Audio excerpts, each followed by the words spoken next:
25 दिसंबर को राष्ट्रीय सुशासन दिवस के रूप में मनाया जाता है। 2014 से राष्ट्रीय सुशासन दिवस को मनाए जाने की परंपरा भारत में शुरू हुई।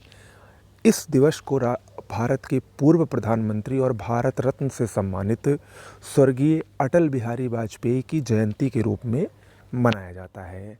और आज ही के दिन आप सभी को पता है क्रिसमस डे भी होता है। तो राष्ट्रीय सुशासन दिवस याद रखिएगा। FIH पुरस्कार 2023 अंतर्राष्ट्रीय हॉकी महासंघ का ये पुरस्कार है जिसकी स्थापना 1924 में हुई थी। अंतर्राष्ट्रीय हॉकी महासंघ का जो मुख्यालय है वो स्विट्जरलैंड के लुसाने में स्थित है। ओके, FIH पुरस्कारों की बात करें तो पुरुष प्लेयर ऑफ द ईयर का पुरस्कार भारत के हार्दिक सिंह को दिया गया है, जो कि अपने आप में एक बहुत बड़ी उपलब्धि है और बहुत ही महत्वपूर्ण भी है परीक्षा के लिए। महिला प्लेयर ऑफ द ईयर का इसको अवार्ड जैन डे बार्ड को, नीदरलैंड की ये महिला प्लेयर हैं, इनको दिया गया है। बात करें गोलकीपरों की तो पुरुष गोलकीपर ऑफ द ईयर का पुरस्कार नीदरलैंड के पिरमिन ब्लैक को, जबकि महिला गोलकीपर ऑफ द ईयर का अवार्ड भारत की सबिता पुनिया को दिया गया है। और सबिता पुनिया को ये पुरस्कार लगातार तीसरी बार मिला है। ठीक है, किसको? सबिता पुनिया को, याद रखिएगा।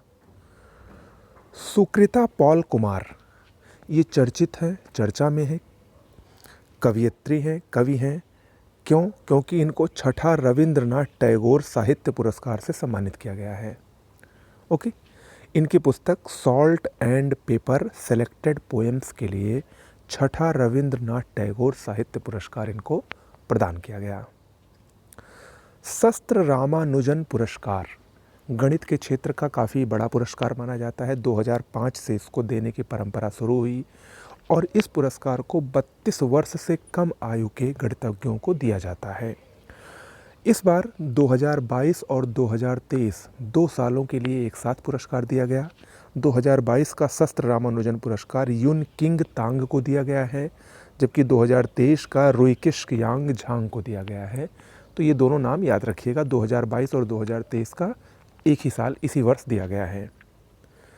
इमैनुअल मैक्रोन ये फ्रांस के राष्ट्रपति हैं, चर्चा में है क्योंकि भारत के आगामी गणतंत्र दिवस, जो कि भारत का 75वां गणतंत्र दिवस होगा, यानी 26 जनवरी 2024 को ये भारत के मुख्य अतिथि होंगे।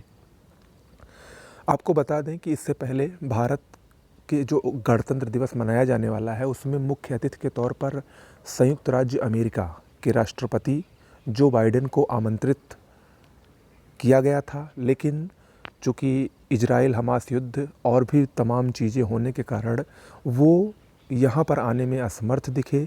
उसके बाद भारत द्वारा फ्रांस के राष्ट्रपति को न्योता भेजा गया, जिसको उन्होंने स्वीकार कर लिया और अब फ्रांस के राष्ट्रपति गणतंत्र दिवस में मुख्य अतिथि के रूप में उपस्थित होंगे। साथ में आपको बता दें कि 2023 में भारत और फ्रांस रणनीतिक साझेदारी के 25 वर्ष भी पूरे हुए हैं, जिनको वो मना रहे हैं।